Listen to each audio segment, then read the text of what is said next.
Assalamualaikum warahmatullahi wabarakatuh. Pada kesempatan kedua ini, kita akan membahas aspek organisasi dan manajemen usaha laboratorium kesehatan.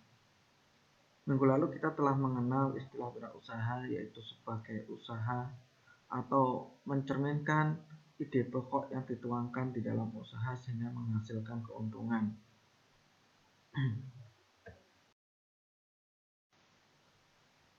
Pengertian mengenai kewirausahaan ini cukup banyak, tergantung setiap orang ini mengartikan seperti apa. Tetapi dalam konteksnya, sebenarnya wirausaha itu bisa dilakukan oleh siapapun, baik bidang apapun, dan posisinya dimanapun. Sehingga tujuan dari wirausaha tentu mengoptimalkan segala sesuatu potensi yang ada pada diri kita, terutama di bidang kesehatan. Suparman dan Sumahami Jaja dalam Suryana mengungkapkan bahwa kewirausahaan meliputi semua aspek pekerjaan, baik karyawan swasta maupun pemerintah. Nah, bagaimana kalau misalkan kita merupakan seorang ahli teknologi laboratorium medis? Tidak terkecuali dengan itu, kita bisa mengembangkan potensi yang kita punya untuk mendapatkan sebuah nilai ekonomi sendiri. Nanti kita akan bahas sedikit demi sedikit mengenai pandangan-pandangan yang sebenarnya banyak profesi-profesi yang memiliki kekhasan tetapi digunakan untuk berproses untuk wirausaha. Anda mungkin kalau di Yogyakarta mengenal K24 yang memiliki itu adalah orang farmasi, namun beliau tidak mau menjadi pekerja kantoran sehingga dia menciptakan apotek yang berbeda yang disebut dengan K24. Anda mungkin sering mendengar juga yang namanya Prodia atau Parahita atau Pramita. Ini sebenarnya orang-orang yang dulu pernah dikecewakan di dalam rumah sakit sehingga berpikiran bagaimana dia membuat pelayanan yang cepat, tepat, dan akurat.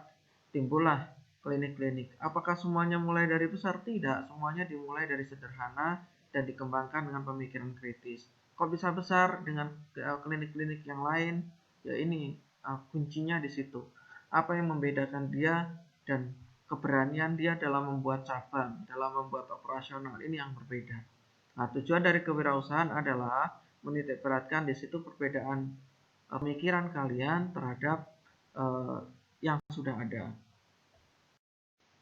Kalau ditinjau dari artinya, kewirausahaan merupakan kemampuan kreatif. Ini saya kutip dari sekian banyak pengertian-pengertian yang ada di buku wajib yang kalian punya.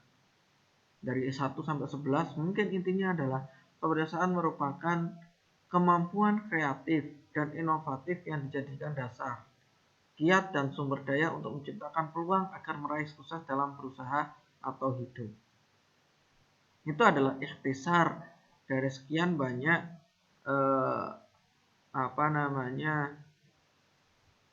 definisi-definisi yang ada. Lalu sebenarnya kreatif itu seperti apa? Kreatif itu sederhana, tidak kemudian harus wah dan tidak harus kemudian menjadi momok. Ya. Jadi sudah kita contohkan bahwa yang K24 membuat segala sesuatu yang berbeda, yaitu apotek yang 24 jam buka. Anda bisa, yang namanya pentol saja itu bisa dibikin kreatif. Anda sering mendengar bahwa pentol rasa pedas, rasa ini, itu adalah bentuk kreativitas yang belakangan ini muncul. Bahkan yang namanya burger, ada Burger King, ada burger. Nah, spesialisasinya di mana? Itu yang menjadi tolak ukurnya. Tukang cukur rambut pun sebenarnya bisa dibikin kreatif. Orang yang mengenal namanya barber. Ya. Kalau saya pernah jalan-jalan itu di Sumatera Barat ada yang ada tukang cukur rambut tapi diselingi dengan pijatan kepala, terapi kepala. Ini yang membedakan sehingga di tempat tersebut sangat realis manis dibandingkan dengan yang lain, meskipun di sampingnya juga ada potong rambut. Kemudian dia membentuk nama khusus, misalkan cukur rambut Cak To 1, Cak To 2 dan seterusnya. Kebab Turki atau Baba Raffi. Anda ingat bahwa Baba Raffi ini dirintis oleh seorang emak-emak. Ini kebetulan rumahnya dekat dengan UNER Surabaya. Kemudian dia membuat sesuatu yang berbeda. Itu maksud saya adalah bagaimana menciptakan peluang itu menjadi segala sesuatu yang dapat dimanfaatkan. Nilai tambah kewirausahaan, ya, pengembangan teknologi baru. Ada wirausaha itu yang memang menerapkan teknologi. Tapi ingat, ya, ketika kita wirausaha jangan kemudian mengunggulkan teknologi. Pasar lebih penting daripada teknologi. Selagi itu bisa tercover, jangan kemudian berpikir teknologi canggih maka pasar ada. Banyak buktinya perusahaan-perusahaan yang menggunakan teknologi canggih tetapi ketika pangsa pasar tidak ada sama saja. Penemuan pengetahuan baru. Ini contoh dari Microsoft, pengembangan Microsoft yang dipunyai oleh Bill Gates itu. Ya, dia mengembangkan sesuatu yang baru kemudian dia jual. Anda juga bisa menciptakan di dalam ahli TLM, menciptakan metode kemudian dijual. Menciptakan software kemudian dijual. Itu bisa. Penemuan cara-cara yang berbeda untuk menghasilkan barang dan jasa yang lebih banyak dengan nomor 3, perbaikan produk dan jasa yang sudah ada. Ini tadi modifikasi. Kalau dulu ada tiru, lihat, kemudian lihat, tiru, kemudian modifikasi. Kalau sekarang ini bisa saja, tetapi harus dengan kekritisan yang luar biasa. Penemuan cara-cara yang berbeda untuk menghasilkan barang dan jasa yang lebih banyak dengan sumber daya yang lebih sedikit. Bagaimana Anda bisa memproduksi lebih cepat, lebih akurat, dan lebih tepat? Itu poinnya. Kreativitas itu segala sesuatu yang baru. Namun demikian belum dinyatakan dalam suatu tindakan kreatif. Masih ide. Inovasi itu adalah suatu tindakan, implementasi dari kreativitas, implementasi dari ide kreatif yang kemudian menjadi segala sesuatu produk. Keinovasian tanpa kreativitas omong kosong juga. Dia bertindak tapi tidak ada sesuatu yang baru. Kreativitas tanpa keinovasian omong kosong juga, karena dia banyak ide tetapi tidak diungkapkan, tidak dilakukan tindakan, sehingga hanya sekedar ide saja tanpa ada penuangan.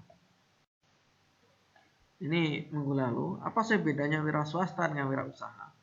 Wira swasta itu adalah sosok atau individu yang lebih bermental baja atau dengan kata lain memiliki kecerdasan emosional dan kecerdasan adversity yang berperan untuk hidup, menghadapi tantangan hidup dan kehidupan. Dia mempunyai keahlian yang mana dia digunakan keahlian tersebut. Kalau wirausaha menghasilkan sosok individu yang lebih lihai dalam bisnis atau uang. Dia pintar mencari celah. Itu. Bukan kemudian tukang AC, kemudian AC saja. Tukang AC, nggarap AC itu namanya wira swasta. Tapi kalau misalkan dia membuat sesuatu AC yang baru, yang memiliki nilai tambah, memiliki nilai lebih, itu baru disebut sebagai wirausaha. Dan tentunya menghasilkan uang. Seringkali kemarin saya singgung adalah namanya penemu Thomas Alva Edison, penemu lampu, itu bukan merupakan wirausaha, bukan. Dia adalah peneliti. Dia kreatif, tapi bukan sosok yang bisa menjadikan segala kreativitasnya untuk usaha. Berbeda dengan Bill Gates. Dia menciptakan sesuatu yang baru, dia jual nilai yang baru tadi, Microsoft tadi, sehingga dia bisa berwirausaha. Nah, proses bisnis mulai dari ide, kemudian ada Anda, ide tanpa Anda juga nggak bisa jalan. Anda tanpa ide juga tidak disebut sebagai wirausaha. Kemudian ada uang, kredit, fasilitas, ditambah dengan pelayanan laboratorium. Ini kalau prosesnya di laboratorium. Ada pasien, ada pendapatan, ada nilai tambah. Poinnya di sini, apa yang membedakan Anda dengan yang lain? Anda bisa saja, saya suatu saat ingin punya klinik. Tapi klinikmu itu memiliki nilai tambah di bidang apa? Jangan sampai sama dengan yang lain. Saya ingin mempunyai toko alat-alat kesehatan. Yang menjadi perhatian adalah nilai tambah alat kesehatanmu itu apa? Jangan sama dengan yang lain. Saya ingin menjadi ahli TLM. Nilai tambah dari TLM itu apa? Jangan sama dengan yang lain. Kalau ingin Anda menjadi pendidik contoh, Kalau kamu pengen menjadi pendidik, saya ingin jadi dosen Pak. Yang menjadi nilai tambah, pencirimu itu apa? Jangan sama dengan yang lain. Sehingga apa? Penciri itu tentu harus diterima oleh masyarakat luas.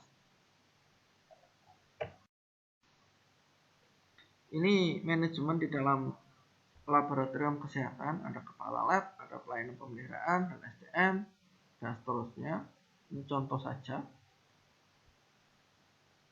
Yang paling penting adalah yang membedakanmu itu apa. Dalam memanage juga seperti itu. Kira-kira ketika ada suatu ide yang membedakan punya Anda dengan yang lain, ini yang membedakannya apa? Ini contoh, ada kepala lab, ada sekretaris, sesi pre-analitik, sesi analitik, sesi fase analitik. Di dalam manajemen kewirausahaan kesehatan, Anda bisa membuat job disk. Nanti ada tugas Anda membuat job disk. Ini adalah alur, saya kira semuanya sudah paham di K3 maupun di manajemen mutu. Mulai dari pasien, job disknya keluar di sini. Ini siapa yang bertanggung jawab di pra-analitik, siapa bertanggung jawab di analitik, siapa yang bertanggung jawab di pasca analitik, semuanya harus jelas. Oke. Di dalam suatu wirausaha juga ketika di kesehatan khususnya ada 6 poin penting yang harus ada. Yang pertama adalah manusia, sumber daya, money, duit, perputaran keuangan, material berupa gedung, mesin. Kalau kita di kesehatan tentu butuh alat-alat, metode, market. Tentu ujungnya semuanya itu adalah kualitas mutu. Nah, tugas Anda pada pertemuan kali ini adalah buatlah kelompok maksimal 2 orang, nanti boleh, tapi nyetornya beda ya. Sehingga harus ada kombinasi di situ. Contoh, nyetornya masing-masing. Si A, si B, si A, si B ini boleh tugasnya sama, tapi yang ini adalah hasil dari 2 orang. Boleh Pak pribadi? Boleh. Analisislah wirausaha yang bergerak di bidang kesehatan dan bagaimana wirausaha tersebut dapat maju dan berkembang. Contoh, Pak, saya ingin mengetahui sejarah perkembangan dari Paramita, oke. Prahita, oke. Prodia, oke. Alat kesehatan kimia farma, oke. K12, K24, oke. Apalagi? Nah, itu contoh-contoh yang bisa. Atau misalkan alat kesehatan yang sering kita temui itu kimia farma. Nah, atau saya pengen misalkan, saya ini menjadi sumber distributor. Contoh distributor kesehatan. Bagaimana saya menganalisa bagaimana menyediakan distributor bagi bahan-bahan lab. Contoh punyanya Pesgen atau punyanya Bioret. Ini harus dianalisa juga. Anda bisa kumpulkan paling akhir 3 hari dari bukan 3 hari ya. Pokoknya sehari sebelum minggu selanjutnya. Oke, saya tutup. Nanti ada pertanyaan bisa melalui chat. Assalamualaikum warahmatullahi wabarakatuh.